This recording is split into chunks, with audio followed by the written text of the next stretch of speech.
Acógeme, Iquique, ciudad besada por el mar y resguardada por el desierto. Acógeme como un hijo más tuyo. Dame la sonrisa blanca del salitre en el rostro moreno de tus hijos. Desde todos los puntos cardinales, la rosa de los vientos te trae hijos y tú los acoges con amor. Acógeme a mí también. Traigo mi lira de poeta, traigo el perfume de las flores de otras tierras. Déjame entregarte este collar de poema. Déjame liberar los eslabones de mis versos.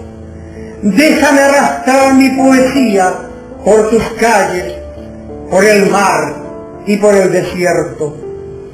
Déjame buscar en el estallar rojo de tus flores la sangre de los mártires de tu libertad. Déjame buscar en tu historia el sudor y la sangre caída de los hombres del salitre. Déjame ir con Alfonsina a buscar caracolas de tu mar. Déjame declamarte mis poemas. Déjame bucear en tu historia. Déjame leer en tus escritores las penas y alegrías de Iquique.